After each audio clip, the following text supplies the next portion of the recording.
Hello, this is teacher Marco from Phuket Pals. Welcome to this GED Social Studies screencast. The topic of this lesson is about checks and balances. By the way, if you find this video useful, please hit the subscribe button below and it helps us help more people like you. So let's start. Who do you think makes the laws and punishes people who break them in the United States of America? When we think of the power in the United States, we usually think of the president. But in actuality, he doesn't act alone. He is just one piece of the power puzzle. When the American Revolution ended in 1783, America was in a state of change. The founding fathers knew that they don't want to establish another country that is ruled by a king or a monarch. Their main goal is to create a government that has a fair and strong national government that gives individual freedom to its people, and there is no abuse of power. So, when the new constitution was established in 1787, the structure of the infant government called for three separate branches, each with their own powers and a system of checks and balances. So, what are checks? What is the system of checks and balances? Does it concern the bank because of the term check and balance? No. To make it simple, checks and balances is a system where each of the three branches of the government can limit the power of the others. This way, no one branch becomes too powerful. So, for us to understand better, let's discuss the three branches of the government. The first branch is the legislative branch. So, the legislative branch is composed of 100 US senators and 435 members in the House of Representatives. This is better known as the US Congress. Their main function is to make laws. They are also responsible for approving federal judges and justices, passing the national budget, and declaring war. And each state gets two senators and some numbers of representatives, depending on the population of the state. The second branch is the executive branch. The leaders of this branch is the president and the vice president. Their main responsibility is to enforce the law that the Congress sets forth. The president works with a number of advisors, which are called the cabinet. These selected helpers assist the president in making decisions based on their area of expertise, such as energy, defense, homeland security, treasury, and so on. The executive branch also appoints officials, commands the armed forces, meets and negotiates with the leaders of other nations. The executive branch as a whole is composed of over 4 million people to get the work done. So that's a lot. Now let's go to the third branch. The third branch of the government is the judicial branch. This branch is comprised with all the courts in the country, from the federal district courts to the US Supreme Court. Their job is to interpret the law and punish those who break them.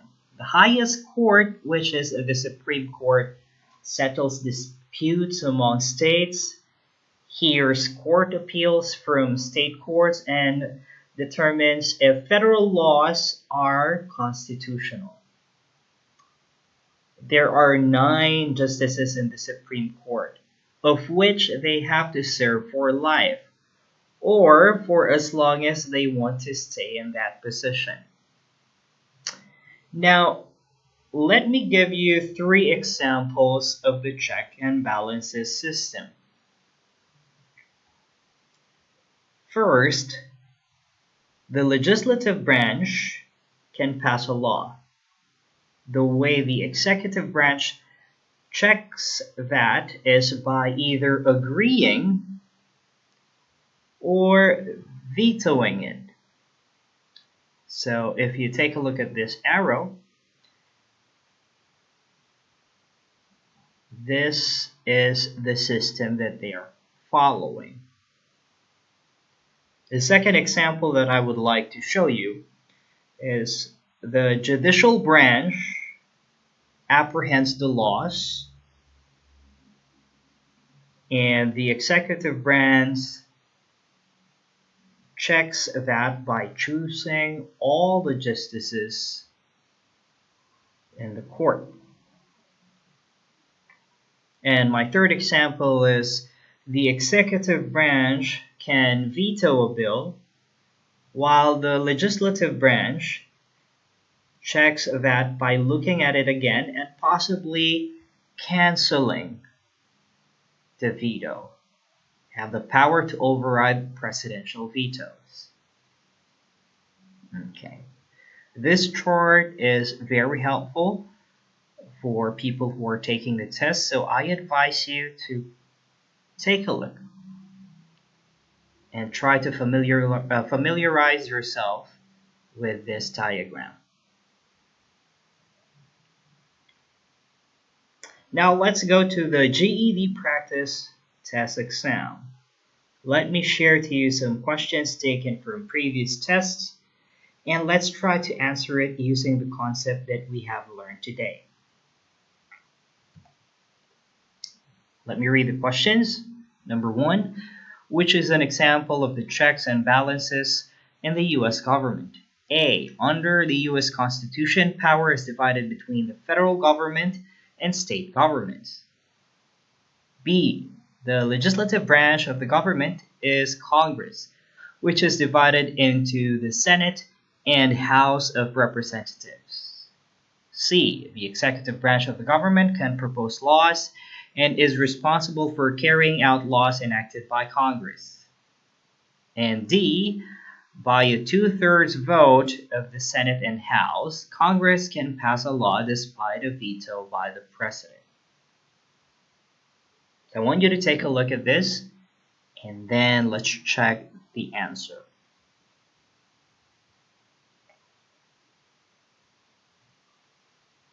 Okay, so if your answer is D, you are absolutely correct. Let's take a look at the question. What does it require? Example of checks and balances. We know that letter A and letter B are true, but is it what is being asked by the question? I don't think so. While letter C is the other way around. The legislative branch of the government actually proposed the laws. Okay, and the executive branch is the one enacting or carrying out the laws. So the best answer that we have here is letter D. Now let's go to question number 2. What is the point of the checks and balances system in the American government? A. It allows for the impeachment of presidents. B. It ensures that the legislative branch of government remains dominant. C. It prevents the Supreme Court from being governed by any one political party. And D. It prevents any one branch of government from dominating all government. So take a look. I'll give you a few seconds.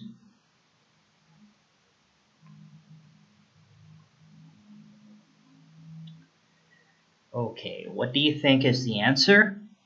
And if your answer is letter D, again, you're absolutely correct. Letter A, although there is a provision on one of the branches where impeachment of the president is possible, that's not the main point. The main point of checks and balances is to maintain a smooth flow between the three branches of the government. So the main goal is to maintain equality in the government and so that it will be preserved. So the best answer that we can have here is letter D. I hope that I was able to help you understand the concept of checks and balances system today. And thank you for watching. That's all from me, Teacher Marco from Phuket Pals. Have a good day.